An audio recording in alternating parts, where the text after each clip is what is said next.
अरे ये तो रही टावर। मैडम से पूछ रहा हूँ कौन सा फ्लैट। हेलो मैडम, आपने ऑर्डर मंगाया था ना? जी, कौन सा फ्लैट है?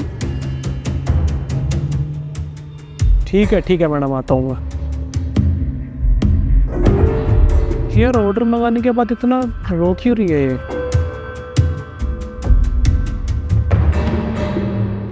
इसने हिट मंगाया है चूहे मारने की दवाई, और ये परेशान भी लग रही है मुझे।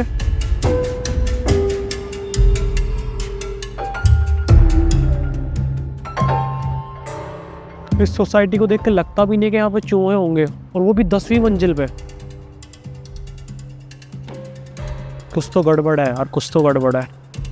अगर ये रो रही है तो शायद मैं सही समझ रहा हूँ। जाके देखना पड़ेगा, बात करनी पड़ेगी।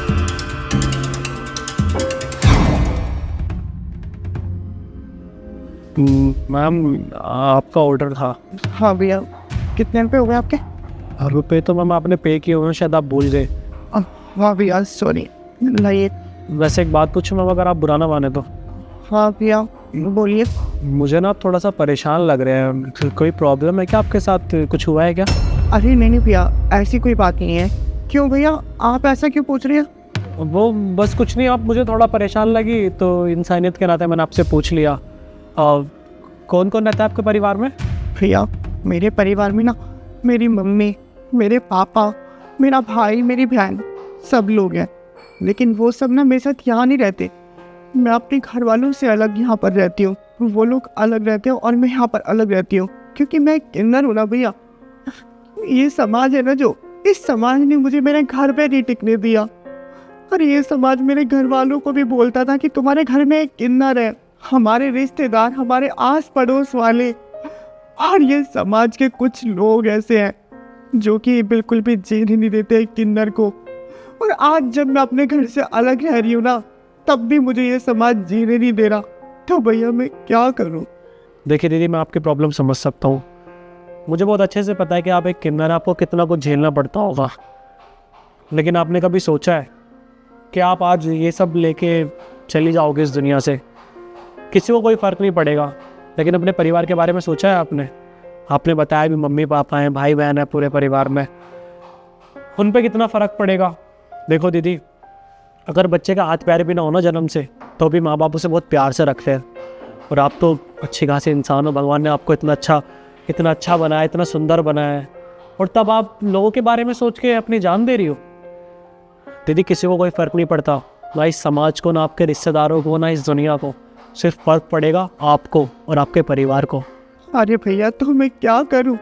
हाँ, अरे आज मैं अपने घर वालों को छोड़कर ना इतनी दूर रह रही हूँ, और उस वक्त भी ये समाज, मेरे रिश्तेदार, मेरे परिवार वाले कुछ लोग ऐसे हैं जो कि मुझे आज भी नहीं जीने दे रहे, आज भी इतनी गालियाँ बकते हैं। और मेरे घर वालों को वहाँ पर वो लोग जब भी नहीं जीने दे रहे, बोल रहे तुम्हारे घर में तो एक किन्नर है। ना जाने रोडों पर कितनी तालियां बजा बजा के भीख मांगते हैं, सड़कों पर कितने गलत काम करते हैं, लोगों से जबरदस्ती पैसे मांगते हैं। अरे भैया, कहते ना कि पूरी 5 उंगली कभी एक बराबर नहीं होती है। अरे मैं तो अपने घर वालों के लिए जी रही हूँ बस। लेकिन आज मैं बहुत थक चुका हूँ जिंदगी से। अब मैं भैया बिल्कुल नहीं जीना चाहती। कम से कम अगर मर जाऊंगी ना, तो इस समाज को बहुत खुशी मिलेगी। मेरे घर वालों को कम से कम चैन की जिंदगी तो रह पाएंगे, वो चैन के सांस ले पाएंगे, चैन से रोटी खा पाएंगे, कोई उनको ताने तो नहीं देगा ना, और मुझे तो नहीं बोल पाएंगे ना कुछ।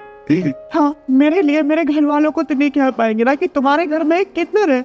किसके बारे में सोच रही थी आप? इस समाज के, जो आपकी खुशी से भी परेशान है, आपके दुख से भी परेशान है।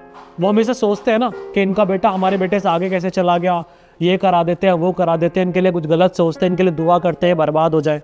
तो उस समाज के लिए सोच रहे हैं आप। अरे दीदी, आप अपनी जान भी दे दोगे ना, तब भी इस समाज को कोई फ़र्क नहीं पड़ेगा। वो तब भी मज़े में रहेंगे, वो आज ही मज़े में। बस फ़र्क पड़ेगा आपकी ज़िंदगी पे। और देखो, मेरी बातों का बुरा मत मानना, बस एक छोटा भाई होकर मैं आपको समझाना चाहता हूँ, क्योंकि मेरे घर में भी एक बड़ी बहन है, मेरे मम्मी पापा हैं।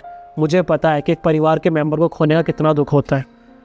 तो बस मैं आपको इतना ही समझाऊंगा कि जितनी भी आपको ज़िंदगी दी है ना भगवान ने, आप इसको अच्छे से जियो। आप अपने लिए नहीं जीना चाहते ना, कम से कम अपने परिवार के बारे में सोचो, अपने मम्मी पापा के बारे में सोचो। हर एक इंसान क्या चाहता है, मैं इस दुनिया में क्या चाहता हूँ, मैं क्यों काम कर रहा हूँ?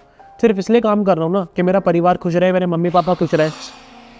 तो आप सोचो, अगर आप काम करोगे अपने मम्मी पापा के लिए, अपने लिए, तो कितना अच्छा लगेगा उन्हें। आप अपने परिवार से दूर रह के भी ना उनकी ज़िंदगी चला सकते हो, और हो सकता है जो उनके साथ रहता है उनसे ज़्यादा तुम्हें मानने लगे वो, तुम्हें प्यार करने लगे वो। देखो दीदी, इन सब चीज़ों में कुछ नहीं रखा। मुझे पता है कि मेरी बात शायद आपको समझ में ना भी आ रही होगी, क्योंकि अभी आप बहुत परेशान हैं और इंसान गुस्से में ना बहुत गलत कदम उठा लेता है। लेकिन बस मैं आपको यही समझाऊंगा कि प्लीज़ अपने बारे में ना सोचो, अपने परिवार के बारे में सोचो। और आपको कुछ भी नहीं सोचना ना, अपने परिवार के बारे में नहीं सोचना तो कोई बात नहीं, आप इतना तो कमाते हो ना अपनी ज़िंदगी चला सको। पर अगर किसी के लिए कुछ करना है ना, तो रोडों पर इतने जानवर घूम रहे हैं जिनको आप जैसे लोगों की ज़रूरत है, कम से कम उनके लिए सोचो ना। आप उनके लिए कुछ करोगे ना तो आपको अपने दिल में तसल्ली मिलेगी, आपको अच्छा लगेगा काम करके। बाकी ये तो मैं आपको नहीं देकर जाऊंगा, क्योंकि मुझे बहुत अच्छे से पता है अगर मैं आपको ये देकर जाऊंगा ना, आप गुस्से में कुछ गलत कदम उठा लोगे।